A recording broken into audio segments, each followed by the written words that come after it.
Buenos días con todos los participantes. Le damos la bienvenida desde el Ministerio de Salud y la Dirección de InfoSalud. Bienvenidos a la telecapacitación del día de hoy, donde hablaremos sobre la prevención y control de la diabetes mellitus tipo 2 desde el primer nivel de atención. Para ello nos va a acompañar el día de hoy el doctor Luis Jasso Guamán, especialista en endocrinología, jefe del Servicio de Endocrinología del Hospital Nacional Cayetano Heredia, médico asistente también del Hospital Nacional Cayetano Heredia del Ministerio de Salud,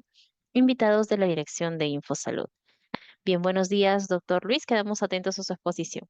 Buenos días, muchas gracias por la invitación para poder alcanzarle algunos datos importantes sobre esta enfermedad de la diabetes mellitus, que es una enfermedad muy prevalente, una enfermedad crónica que llega a ser una pandemia mundial, como vamos a ir viendo. En primer lugar, agradecer la invitación y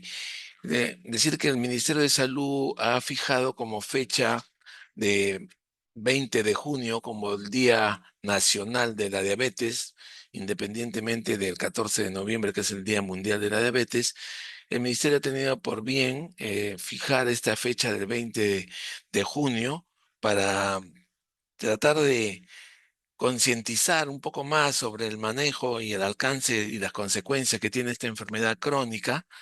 destacar la importancia que tiene la prevención de esta enfermedad en el diagnóstico y el tratamiento para darle mejor calidad de vida a los pacientes y que su etapa de vida económicamente activa no se vea limitada y no sea también pues esta una carga para la familia. Cuando vienen las complicaciones crónicas de la diabetes, no sea una carga para la familia, sea más bien un soporte, un sostén para su familia, ni mucho menos también para el Estado, ¿no? Es importante que habría que fortalecer también las estrategias para que podamos todos evitar y reducir las complicaciones de esta enfermedad. Entonces, voy a tratar en estos 30 minutos que me han dado de poder ser capaz de hacerme entender y poder darle alcance sobre el diagnóstico, los tipos de diabetes que existen,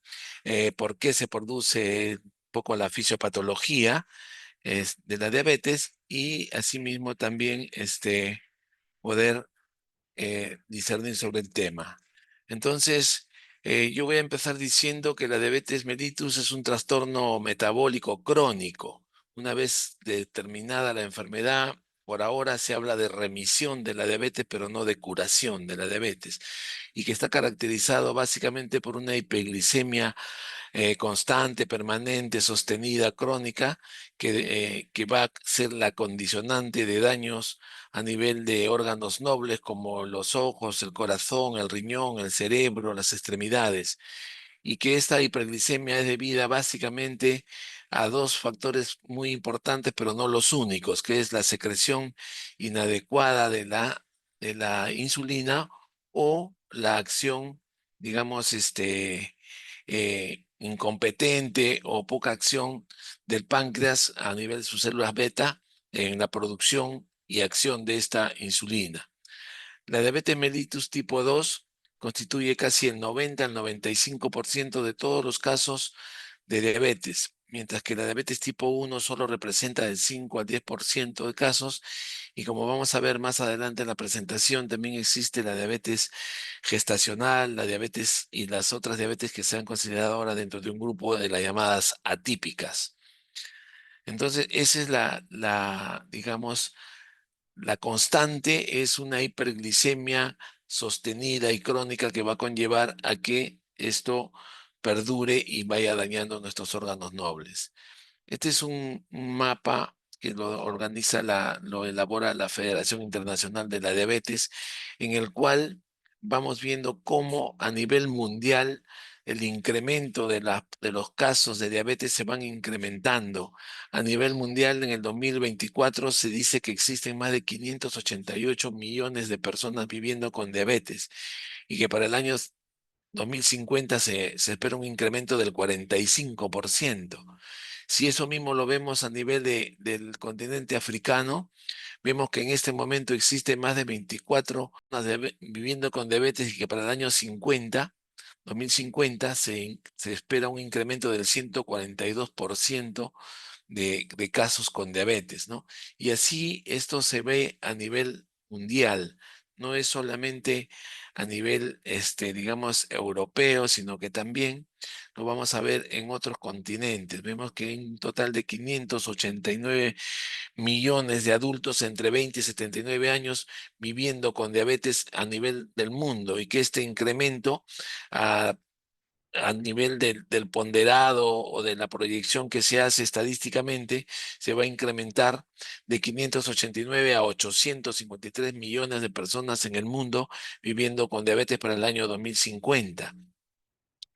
Entonces, si nosotros esto también lo vemos a nivel de Sudamérica, vemos que también pasa lo mismo. Se va incrementando el porcentaje de personas con diabetes año a año y esto debido pues al estilo de vida, muchas veces sedentario, a la falta de actividad física, al estilo de alimentación. Y vemos que la mayor parte de pacientes que padecen esta enfermedad son los adultos entre los 20 y 79 años de edad, donde se presenta el mayor porcentaje de personas con diabetes, lo que va a condicionar una limitación no solo en su calidad de vida, sino en su etapa de vida económicamente activa o productiva.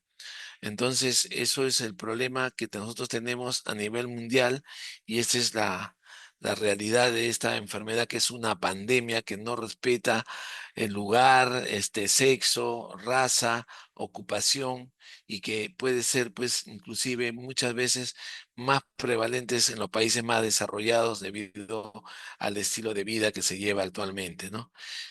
El Perú no es ajeno a esto, si la prevalencia es de 7 a 8%. En nuestro Perú estamos en una prevalencia de 6,5%, ¿no? Teniendo en cuenta este último censo de 22 millones de habitantes, la prevalencia de diabetes está en 6,5%. Y si nosotros vemos cuánto le cuesta al Estado en dólares el tratamiento de por paciente, vemos que anualmente se está gastando más de $1,400 por persona en pacientes que tienen esta enfermedad. Esta prevalencia ha venido siendo sostenida desde el año 2000 y la proyección para el 2045 es que se siga incrementando. Si nosotros hablamos de diabetes mellitus tipo 1, vemos que la diabetes mellitus tipo 1 hoy en día se clasifica en etapas, ¿no? En etapas. La diabetes tipo 1 es generalmente debida a una enfermedad autoinmune en la cual los propios anticuerpos que nos deberían defender destruyen a las células beta del páncreas, haciendo que su destrucción no tenga la capacidad de producir insulina para que pueda realizar el transporte adecuado de la glucosa del plasma al interior de la célula a nivel del tejido del retículo endoplasmático para que ésta se transforme a través del ciclo de Krebs en energía. Entonces, hoy en día se ha clasificado la historia de la enfermedad de diabetes tipo 1 en etapas, una etapa etiológica, una etapa tipo 1 donde todavía no hay síntomas de diabetes, donde los niveles de glucosa pueden estar normales, una etapa tipo 2 donde se encuentran autoinmunidad de los islotes, dosándose anticuerpos como el anti-GAT65 o los anticuerpos contra la isoforma 8 de los cotransportadores de zinc o los anticuerpos antiinsular IA2, en la cual con la presencia de dos o más de estos anticuerpos van a presentar ya trastornos de disglicemia, pero que no va a dar síntomas. Y todavía en una etapa más tardía, que es la etapa 3 donde la autoinmunidad de estos islotes se encuentran más de dos anticuerpos dosados y donde ya va a aparecer la diabetes y va a dar síntomas y va a requerir que este paciente en esta etapa 3 necesite ya la aplicación de insulina de por vida porque ya el páncreas, ya los anticuerpos van a haber destruido todas las células betas de estos islotes y ya no va a haber quien produzca insulina y va a necesitar la insulina. Entonces vemos que en el tiempo, del 100% de células, el tiempo va a estar dado digamos, en meses o años, ¿no? La etapa etiológica, donde hay un factor desencadenante que puede ser antecedente genético, que pueden ser factores ambientales, que puede ser una infección viral, la misma microbiota del intestino, van a hacer que estos factores desencadenantes comiencen a aparecer estos autoanticuerpos, que son los que he mencionado y que están ahí en la diapositiva, en el cual pues van a comenzar a ver estos factores desencadenantes en la producción de estos anticuerpos. En esta etapa uno no va a haber síntomas, la glucosa va a estar normal, ¿no? Puede haber una etapa 2 donde ya puede comenzar a verse alteraciones en la glucosa, y luego ya viene pues la etapa 3 donde ya aparecen los síntomas y se va a requerir insulina. Este tiempo no está determinado, puede ser a los 5 años, a los 10 años, pero generalmente no va más allá de los 20 años de edad. A partir de esa edad ya comienza a presentarse los síntomas y va a depender de cuánto se vaya destruyendo estos islotes de Langerhans donde están las células beta, en las cuales van a ser pues ya capaces de no producir insulina y ya van a aparecer los síntomas y va a necesitar que se le aplique insulina para toda la vida. Entonces es importante que nosotros reconozcamos que estas etapas de la etapa uno, 2 y 3, cuando ya empiezan los síntomas, va a depender mucho de cuánto de anticuerpos tenga de estos islotes, cuánto se vayan destruyendo, cuánto vaya durando, y mientras va produciendo insulina no va a haber síntomas. Puede presentarse a los 10 años, a los 11, a los 15 o mucho antes también. No hay una edad, digamos, determinada donde ya van a aparecer los síntomas. Va a depender de cuántos anticuerpos tenga que vayan destruyendo estos islotes para que comience a dar los síntomas y requiera ya del uso de insulina. En cambio, en la diabetes tipo 2 es completamente diferente. En la diabetes tipo 2, estos islotes de Langerhans sí producen insulina, pero va a haber una alteración en la cantidad de la producción de insulina o de la efectividad, o sea, la calidad que pueda tener esta insulina para poder ser transportada la glucosa, ¿no? Generalmente, esta etapa tiene diferentes estadios, una fase donde la cual la glucosa está normal, pero se empieza a elevar generalmente después de las comidas, se empieza a elevar después de las comidas, ¿no? Y luego va a avanzar una etapa donde ya la glucosa, incluso en ayunas, va a comenzar a estar elevada. El diagnóstico generalmente de diabetes tipo 2 se da después de un espacio entre 5 a 10 años posterior al inicio de los primeros síntomas de esta enfermedad de tipo 2, que se caracteriza por empezar con una resistencia que le va haciendo las células al organismo a la insulina, que va a hacer que en un principio el páncreas intente producir más insulina para compensar, y mientras eso sucede, la glucosa en eleva, pero cada vez que nosotros comemos ya empieza a elevarse, ¿no? Este es el inicio de la enfermedad hasta que una vez que ya esta insulinoresistencia se hace evidente, ¿no? Ya empiezan los síntomas de la glucosa en ayunas elevada y va a conllevar a llevar a los síntomas que vamos a ir viendo después. Entonces, esta historia de la enfermedad de la diabetes tipo 2 tiene un tiempo que se calcula aproximadamente entre 5 a 10 años, donde ya aparecen los síntomas cuando los niveles de insulina ya se elevaron para compensar y ya empieza el páncreas a tener cierta resistencia y a no ser capaz de producir lo suficiente cantidad de insulina como para que pueda transportar la glucosa al interior de la célula y no empiece a dar síntomas de la diabetes. Anteriormente se decía que toda la alteración estaba básicamente dada por la producción de insulina de estos islotes de Langerhans de las células beta.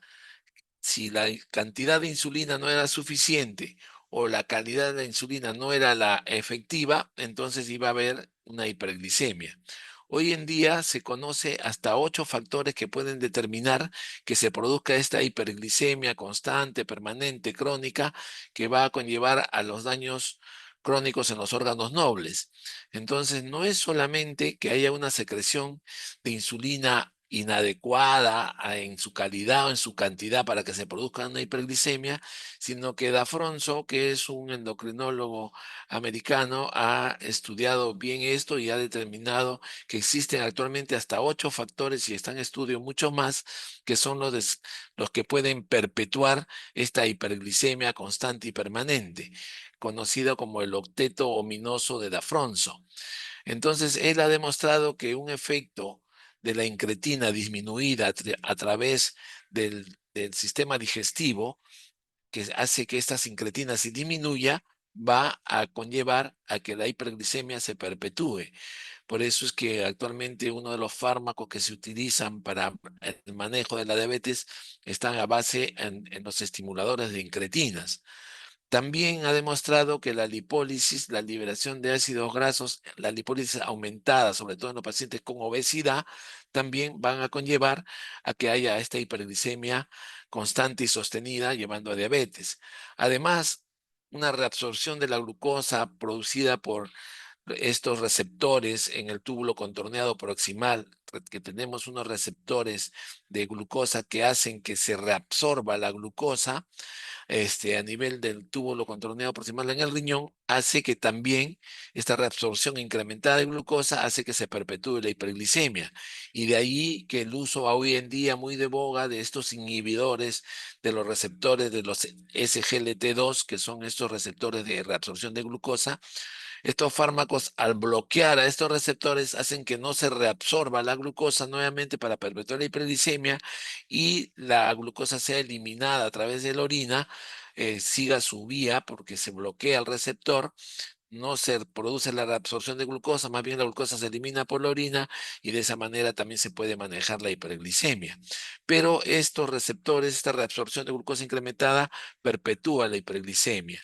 Además, esta captación de glucosa disminuida también por el músculo también va a perpetuar más la hiperglicemia. Y a nivel del sistema nervioso central, sobre todo a nivel del centro del apetito, una disfunción de estos neurotransmisores que hacen que no haya saciedad, que más bien haya ansiedad por comer, va a perpetuar más la hiperglicemia. Y además, si nosotros vemos que también el hígado tiene una función que es la gluconeogénesis, que es la producción de glucosa hepática, si esta está incrementada, va a perpetuar más la hiperglicemia y las células alfa del páncreas que ayudan a que haya una secreción incrementada del glucagón, que es otra de las funciones de las células alfa de los islotes de Langerhans, va a conllevar a que haya más hiperglicemia. Entonces vemos que no solamente es la alteración de la secreción inadecuada de insulina, por el páncreas la que puede conllevar la hiperglicemia, sino que existen hasta 8 factores o probables etiologías de que se incremente esta hiperglicemia, se perpetúe y que es a estos niveles donde van a actuar muchos de los fármacos que se utilizan actualmente, ya que el arsenal para el manejo de la diabetes se ha incrementado ostensiblemente en los últimos 10 años y cada vez tenemos más, digamos, armamento para poder controlar esta hiperglicemia si identificamos fármacos que actúen elevando la incretina, disminuyendo la lipólisis, bloqueando la reabsorción de los inhibidores de SGLT2, dando saciedad a través de fármacos que den control de la ansiedad y disminuyan la producción de la gluconeogénesis, podamos controlar mejor la hiperglicemia. El conocer mejor toda la etiopatogenia de la fisiopatología de la diabetes nos va a permitir cada vez más poder mejorar a nuestros pacientes y puedan conllevar a que no terminen en enfermedades crónicas que va a dar la diabetes mellitus tipo 2. Entonces, abreviando, decimos que puede haber en un momento donde ya hay resistencia a la insulina, pero la glucosa está normal,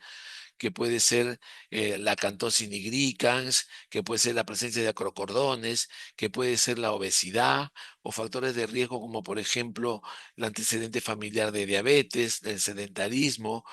la hipertensión arterial, el síndrome metabólico, que van a conllevar a que si esto no se resuelve, va a avanzar a un paso que se llama la intolerancia a la glucosa, y si en este espacio tampoco recibe orientación, estilo de vida saludable, actividad física o medicación, esta intolerancia a la glucosa va a terminar haciendo diabetes, ¿no? Ahora, esta diabetes, una vez que se da, va a dar complicaciones microvasculares, pero también macrovasculares. Y estas microvasculares, estas macrovasculares pueden empezar desde antes de hacer el diagnóstico de diabetes, cuando estamos con glucosas alteradas en ayunas, con resistencia a la insulina, o ya hay un deterioro de las células beta, ya pueden comenzar las complicaciones macrovasculares, como por ejemplo las neuropatías periféricas, adormecimiento, hormigueo, sensación de hinchazón en la planta de los pies, que son síntomas de una neuropatía, pueden verse antes del diagnóstico de diabetes, cuando estaba en el estado de prediabetes, que es la glucosa alterada en ayunas, o la resistencia a la insulina, o la intolerancia a la glucosa. Se dice que desde que empieza el primer síntoma, la resistencia a la insulina, la glucosa alterada en ayunas, hasta que hace la diabetes, puede haber un tiempo de 5 hasta 10 años en el cual, si no se ha intervenido en ese tiempo, se va a desencadenar en diabetes. Por eso es importante la prevención, porque tenemos este espacio, tenemos este tiempo para poder intervenir. Cuando el paciente tiene acantosis nigricans, que es la pigmentación oscura del cuello, de la flexura del codo, de la flexura de la rodilla, de la flexura de los interóseos en la mano, en la pigmentación oscura de la axila, de la región inguinal, que traducen resistencia a la insulina, eso es acantosis nigricans, o la presencia de acrocordones, que muchos le llaman lunares de carne en el cuello, o la obesidad o la cintura abdominal por encima de los valores adecuados para un estilo de vida saludable. Si nosotros intervenimos en este espacio, podemos evitar que esto avance y vaya a diabetes. Una vez que ya el paciente termina siendo diabetes, ya hay un deterioro, digamos, aumentado de estas producción de estas células beta, ya la diabetes va a ser irreversible, ¿no? Se habla hoy en día de remisión de diabetes, pero no de curación de diabetes. Entonces es importante por eso recordar esta fecha en la cual debemos destacar la prevención de la diabetes en pacientes que tienen factores de riesgo como antecedentes familiares directos, padre, madre, hermanos, tíos, hermanos de los padres o abuelos con diabetes, que nos pueda predisponer el gen de la diabetes, el sedentarismo, la obesidad, el síndrome metabólico, la hipertensión arterial. Son factores que van a conllevar el estrés. El estrés también es otro factor, el estrés laboral, el estrés familiar. Son factores que pueden desencadenar que termine en diabetes si es que no se corrige esto, ¿ya? ¿Ok? Entonces, si hablamos nosotros de diabetes, también tengo que decir que hablamos también de prediabetes, que es el lugar donde debemos intervenir, prevenir, no solamente en los pacientes que tienen alterada la glucosa, sino aquel paciente que ya tiene algún factor de riesgo. Los criterios de diagnóstico para hacer el diagnóstico de diabetes son algunos como los que tengo aquí dispuestos en esta lámina. Por ejemplo, una glucosa en ayunas mayor de 126 miligramos por decilitros en ayunas, asociada a síntomas clásicos de diabetes. Ustedes recordarán que los síntomas clásicos de diabetes que aprendimos en el pregrado eran pues las 4P: la polidipsia, la poliuria, la pérdida de peso y la polifagia. Esos son los síntomas clásicos de la diabetes. Si yo tengo un paciente que tiene polidipsia, pérdida de peso, tiene poliuria, orina con mucha frecuencia, se levanta en las noches 3, 4, 5 veces a orinar, está bajando de peso y tiene mucho apetito, y le pido una glucosa y sale en 126, este puede tener diabetes. Si se la repito en una segunda oportunidad y vuelve a salir en 126 o más, ese es un criterio de diagnóstico de diabetes. Se le dice, señor, usted tiene diabetes mellitus tipo 2 y de aquí en adelante tenemos que cambiar el estilo de vida, y yo lo voy a tener que medicar y usted va a tener que venir a sus controles y va a tener que hacer actividad física, va a tener que bajar de peso, va a tener que tener un control más estricto, y le voy a informar sobre su enfermedad. No le voy a prohibir que no coma, sino le voy a informar, lo voy a educar sobre su enfermedad para que él conozca por qué se deteriora más su diabetes, por qué no puede controlar mejor su diabetes, cuáles son digamos, sus objetivos en niveles de glucosa, de hemoglobina glicosilada, para que él lo sepa y lo busque y pueda, pues, manejar bien su diabetes y no vaya a las complicaciones crónicas. Entonces, este es un criterio para diabetes aceptado a nivel mundial por la Asociación Americana de Diabetes, la Asociación Latinoamericana de Diabetes, acá el MINSA también lo acepta como criterio. Y entonces, este es un criterio. Glucosa en ayuna mayor de 126 asociada a síntomas clásicos de diabetes y repetido en 2 oportunidades, diagnóstico de diabetes. El otro criterio es cuando se le somete y que es muchas veces la prueba de oro para hacer diagnóstico de diabetes, es la prueba a la tolerancia oral a la glucosa a las 2 horas. ¿En qué significa esta prueba de tolerancia oral a la glucosa? Significa que se le invita al paciente a hacerse un examen en ayunas entre 7 a 9 de la mañana a más tardar, o un ayuno aproximado de 8 horas, no más tampoco, en el cual se le va a tomar una glucosa en ayunas y después de esa glucosa en ayunas se le va a dar a tomar por vía oral una solución que contiene glucosa anhidra en 75 gramos. Le vamos a dar a beber después de la toma de la muestra de ayunas. Y a las 2 horas de haberle dado esta administración de esta solución oral de glucosa anhidra 75 gramos, le vamos a volver a sacar otra dosis de sangre. Y si la glucosa a las 2 horas está por encima de 200, a la administración de esta glucosa anhidra de 75 gramos, está en 200 o más de 200, ese es otro criterio para diagnóstico de diabetes. Entonces, pacientes que tienen a las 2 horas glucosa por encima de 200, eso es diagnóstico de diabetes. También la Asociación Americana de Diabetes ha dado como criterio de diagnóstico de diabetes a la hemoglobina glicosilada, que es un marcador y que en lugares estandarizados para la metodología de este dosaje de hemoglobina glicosilada, que tenga una hemoglobina glicosilada mayor de 6.5, 6.5 igual o más, también es criterio de diagnóstico de diabetes. Lamentablemente en nuestro medio, en nuestro país, no todos los establecimientos tienden estandarizado la metodología del dosaje de hemoglobina glicosilada como lo norma la Asociación Americana de Diabetes. En nuestro país, solo el Instituto Nacional de Salud y algunos laboratorios muy especializados, algunos de la práctica privada, tienen estandarizada la hemoglobina glicosilada bajo la metodología adecuada de acuerdo a las normas de la Asociación Americana de Diabetes. La mayoría de los laboratorios que dosan hemoglobina glicosilada no están estandarizados, lo hacen con una metodología que no es exacta y que nos sirve a nosotros aquí en nuestro país hasta ahora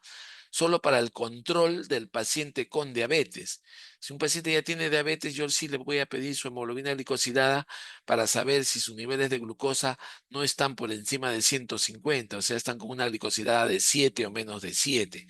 Pero como diagnóstico solo en algún lugar del país donde se haga una hemoglobina glicosilada solo como criterio de diagnóstico de diabetes aislado solo, no es tan válido. Prefiero que le hagan un test de tolerancia a la glucosa si no están seguros, o que le hagan esta glucosa en ayunas repetido 2 veces y está por encima de 126 asociada a síntomas de diabetes, voy a hacer el diagnóstico de diabetes. Además de eso, el otro criterio es una glucosa alterada en ayunas, perdón, alterada más de 200 en cualquier momento del día, o sea, al azar.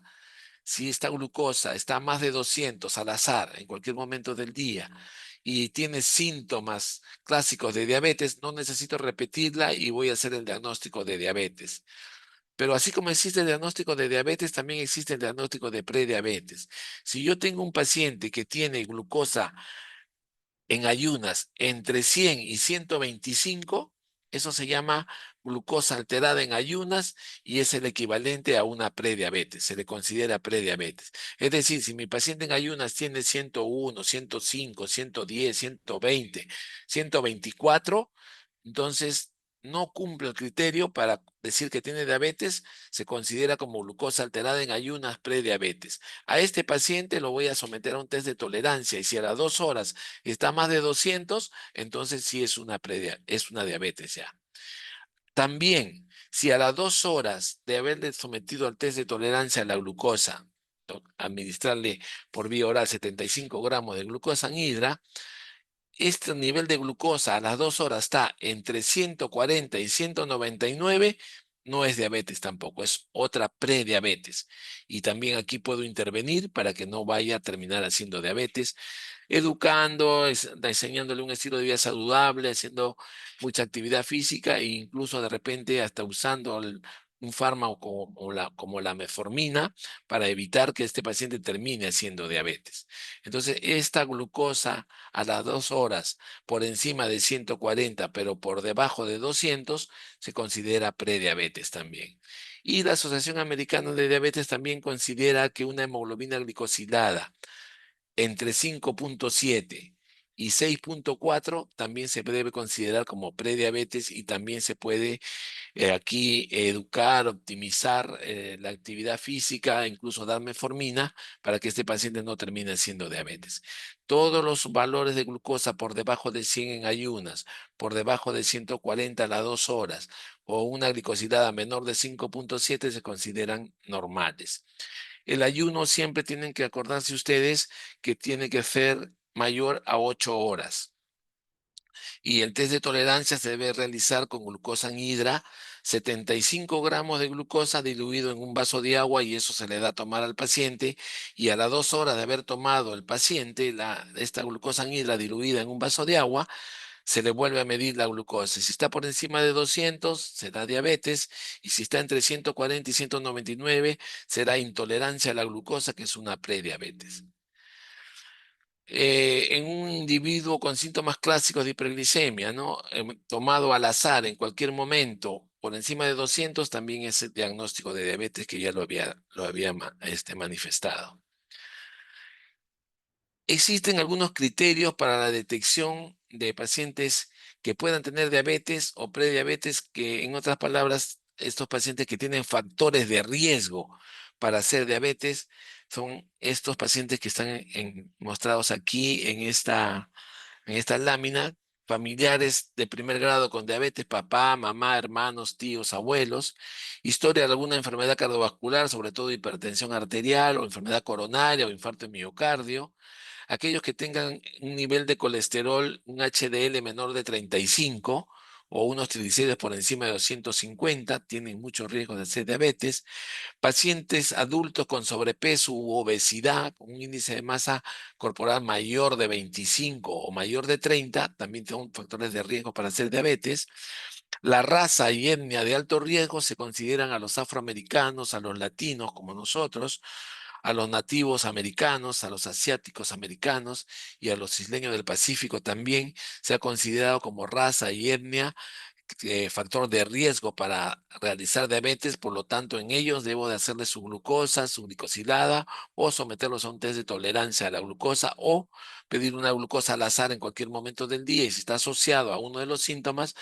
con los pacientes que pudieran estar haciendo diabetes. Es decir, este es el cardumen, este es el lugar del mar donde hay mucho pescado, ¿no? Donde voy a poder tirar mi red para coger pescado. Aquí voy a tirar mi red para buscar diabetes y voy a encontrar mucha diabetes si tienen estos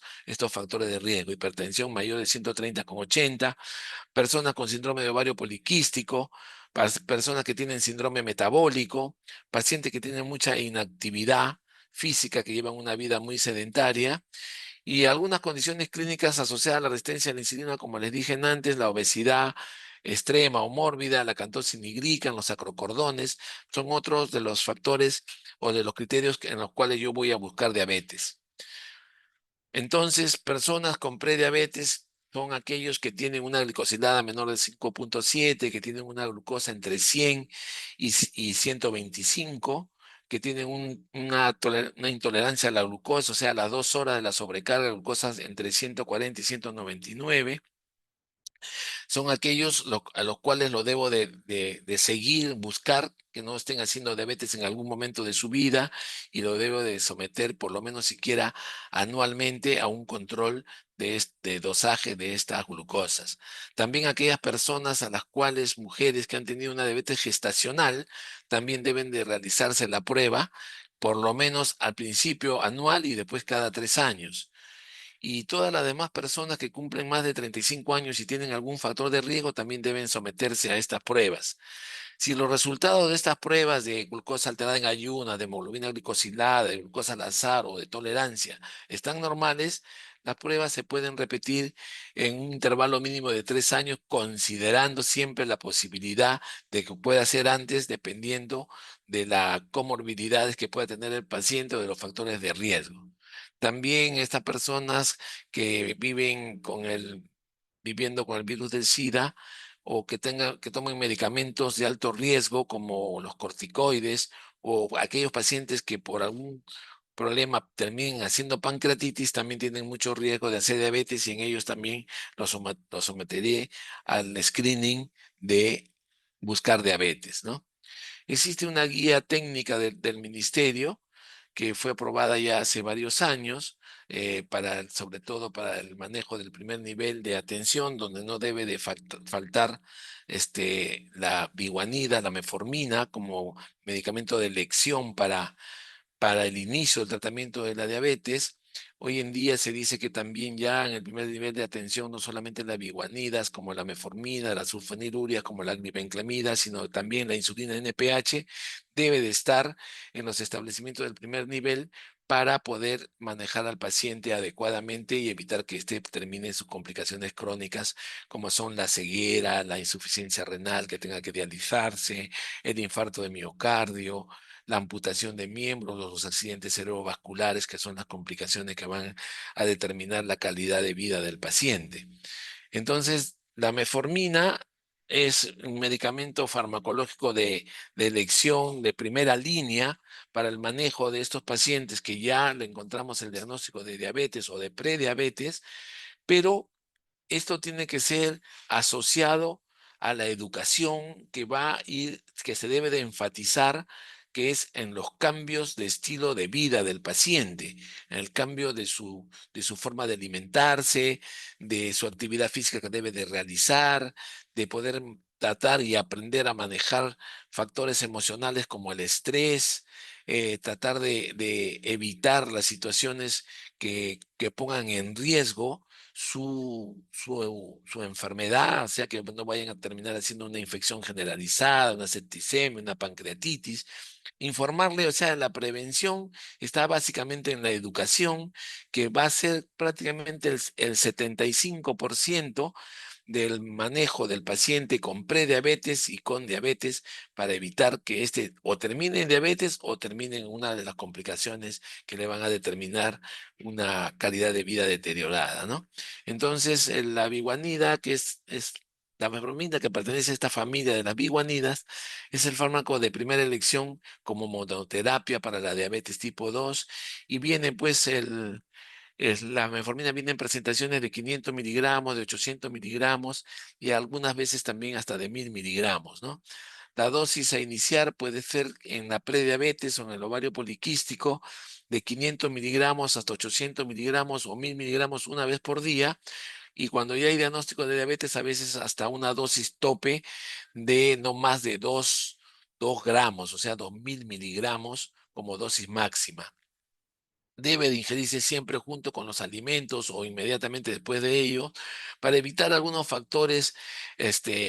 adversos o no deseados que puede tener la metformina, como son los trastornos digestivos, ¿no? Amargor de boca, irritación gástrica que puede traducirse en ardor al estómago, un aumento en la frecuencia de la evacuación de las heces, o sea, las primeras semanas puede haber un poco de diarrea, pero eso se va a ir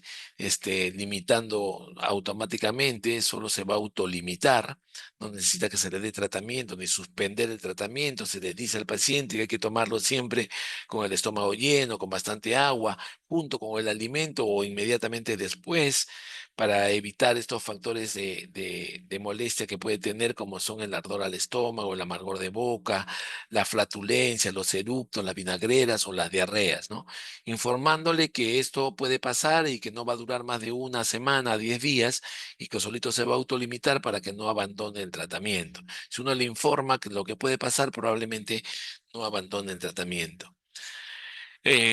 Está contraindicada la metformina en pacientes que tengan enfermedad renal crónica avanzada, con una tasa de filtración glomerular que ahora existe en todos los celulares, puede calcular. Cuando es menor de 30, no se debe de usar. Cuando es menor de 60, se debe disminuir la dosis. Y como les he dicho, los efectos adversos generalmente son gastrointestinales. Existe una contraindicación absoluta para usar metformina, que es la acidosis láctica, pero que se ve con muy poca frecuencia. El otro fármaco de elección que deben tener también siempre en el primer nivel de atención son las sulfonilurias, y dentro de ellas tenemos a la glibenclamida como representante, que viene en tabletas de 5 miligramos, que es un potente hipoglicemiante. Ese es, que, digamos, quizás de los que más baja la glucosa. Actúa a nivel hepático disminuyendo la gluconeogénesis y va a conllevar a que haya niveles bajos de glucosa. La dosis máxima no debe ser más de 15 miligramos por día, y hay que tener cuidado en los adultos mayores, en los pacientes con insuficiencia renal crónica avanzada, en los cuales puede llevar a hipoglicemia. La hipoglicemia es una complicación muy severa que el paciente que la experimenta no va a querer visitarnos nunca más, va a querer buscar otro médico, porque la sintomatología que da la hipoglicemia, pues dicen algunos pacientes, la describen como sensación que me moría, doctor. Una sensación de muerte, una angustia, una desesperación por querer comer algo, sudaba frío, mi corazón palpitaba aceleradamente, las piernas se me aflojaban, perdí el conocimiento. Y si no hay quien lo ayude en ese momento, puede llevar a una hipoglicemia sostenida con daño cerebral o muerte cerebral. Entonces hay que tener mucho cuidado con el uso de las sulfonilureas, sobre todo en adultos mayores y en pacientes que tienen insuficiencia renal. Como le digo, el efecto adverso básicamente es la hipoglicemia, el aumento de peso, que se puede controlar con la actividad física. En el manejo ambulatorio de la diabetes, entonces, una vez que uno encuentra a un paciente ya diagnosticado y confirmado con diabetes, hay que ayudarlo dándole una educación para que modifique su estilo de vida, que eso es importantísimo, que se haga a primer nivel. Nos pueden ayudar los psicólogos, nos puede ayudar la nutricionista, nos puede ayudar la licenciada en enfermería, nos pueden ayudar todos los que intervienen en el primer nivel de atención, ayudando a cambiar el estilo de vida del paciente, que sea un estilo de vida saludable, que coma sano, que viva tranquilo, que no esté en drogas, que no fume, que no tome licor, que haga deporte. Todo eso implica estilo de vida saludable. Y se puede iniciar con una monoterapia, o se puede dar también la metformina hasta una dosis no más de 2 gramos por día. Y si no controla con esos, podemos empezar a usar la glibenclamida, una dosis no mayor de 15 miligramos por día, teniendo cuidado con los adultos mayores o con los pacientes que tienen enfermedad renal crónica. Si no se puede controlar con estos dos fármacos y con el estilo de vida, se debe de replantear, y muchas veces hay que referir al paciente ya a un nivel de atención mayor, donde haya mayor resolución, para poder ayudarlo, que puede ser un endocrinólogo, un internista o un médico de familia que esté capacitado y entrenado para poder ayudar a este paciente. ¿Cuándo comenzar a usar insulina? La insulina que tenemos a la mano es la NPH. Existen otros tipos de insulina que no es hoy día el tema,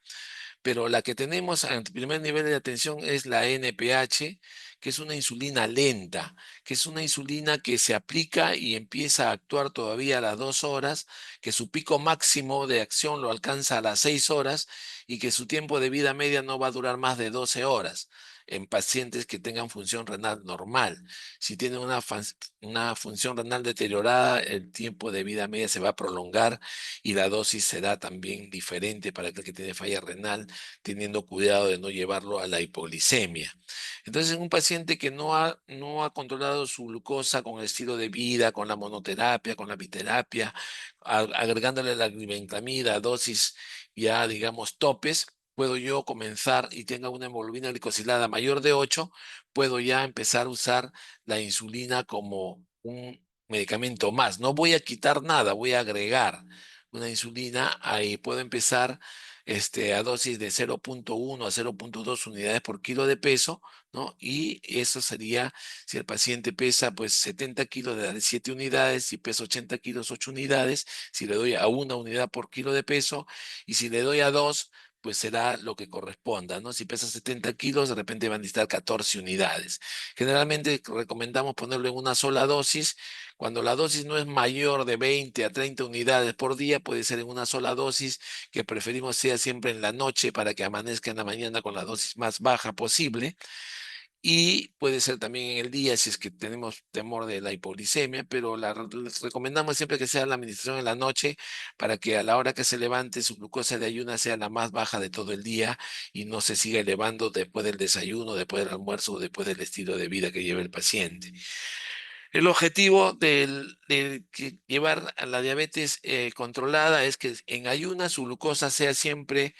no más de 140, 130 o menos en ayunas, y 2 horas después de algún alimento, no más de 180. Yo puedo aumentar la dosis si el paciente no controla su glucosa, siempre están no alcanzando los objetivos, están a 2 horas por encima de 180, 200 o más, o en ayunas 180 o más. Yo puedo ir incrementando la dosis a 0,3, a 0,4, 0,5, 0,6, hasta una unidad por kilo de peso puedo darle de insulina en casos extremos, cuando ya necesito hospitalizar a mi paciente y manejarle más intensamente la glucosa. Acuérdense que esta insulina NPH es una insulina de acción lenta. Lenta, ¿por qué? Porque empieza a actuar recién a las 2 horas de inyectada, que su pico máximo va a alcanzar a las 6 horas, ¿no? Es decir, si yo se la pongo a digamos, a las 6 de la mañana, su pico máximo va a estar a las 12. Por eso yo prefiero ponérsela en la noche, porque a las 6 horas de haber dormido, o sea, en la mañana, va a estar con su pico máximo de acción de insulina, y la glucosa de ayuna va a estar lo más baja posible, sin que llegue a hipoglicemia, por supuesto, para que de esa manera durante el día, después del desayuno, después de los afanes del día, no se eleve la glucosa y no termine pues con glucosa por encima de los rangos objetivos. Eso es en cuanto a cómo yo podría iniciar mi manejo con la insulina.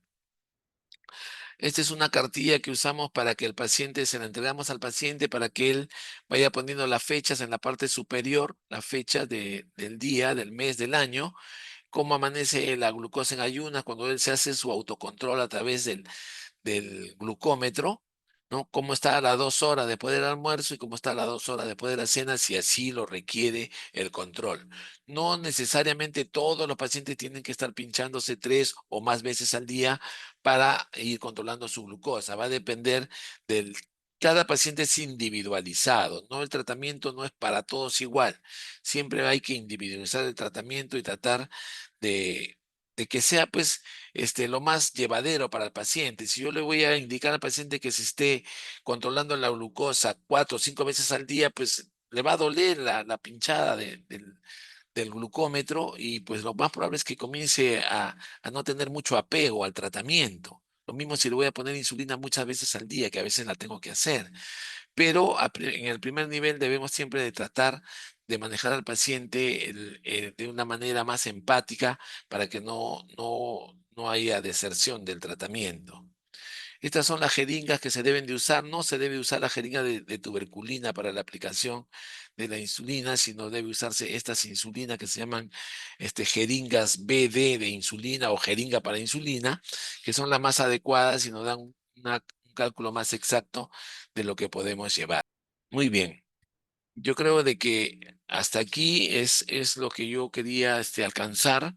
como parte de esta fecha de prevención y de sensibilización en el manejo, primero en la prevención, segundo en el manejo adecuado a nivel del primer nivel, para evitar que el paciente termine pues en una complicación crónica que pueda conllevar a que el paciente tenga pues un deterioro en su calidad de vida, o pueda también este terminara siendo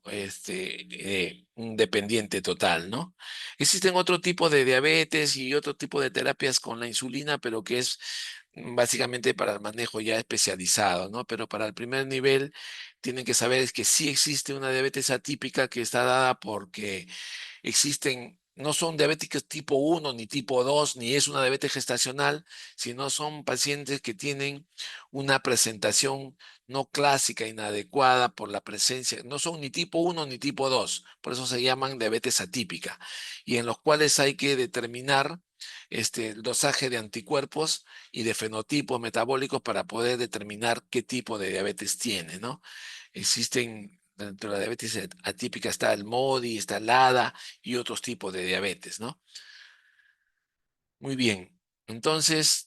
en conclusión, yo quiero terminar diciendo que el pilar fundamental para el manejo del diabético tipo 2 son los cambios en el estilo de vida, que no es fácil hablar sobre cambios en el estilo de vida o hablar de estilo de vida saludable, pero eso requiere de educación que debe de iniciarse en la casa, se debe reforzar en el colegio, que las redes sociales deberían también participar, tener un ámbito de tiempo para que puedan prevenir la diabetes, enseñando a la gente a hacer actividad física, no llevar vida sedentaria, a comer más sano, ¿no? Y no tener tanta información de comida rápida que nos va a conllevar a tener obesidad y nos va a determinar que tengamos factor de riesgo para hacer diabetes. A pesar que actualmente existe mucha medicación para el manejo de esta hiperglicemia, la elección siempre debe de ser individualizada, dependiendo de cada paciente, de la comorbilidad que tenga el paciente, de los objetivos. No es igual un paciente de 80 años, yo no le voy a pedir que tenga una glicosilada de 6,5, ni que tenga una glucosa en ayunas menor de 130. De repente puedo ser más permisivo y que, en cambio a un paciente que tenga 30, 40 años sí le voy a exigir un objetivo más intenso, sin llevarlo a la hipoglicemia. Y que la educación no debe ser solamente al paciente, sino a los familiares del paciente para que esto se transmita a nivel familiar y se tenga un estilo de vida saludable comunitario. Con eso yo concluyo mi participación en este día que se está conmemorando 20 de junio, que es mañana, el Día Nacional de la Diabetes, y si hubiera alguna pregunta estaría para contestarla. Muchas gracias por su atención y espero haber sido capaz de darle información que realmente les sea útil a ustedes en su trabajo diario. Muchas gracias.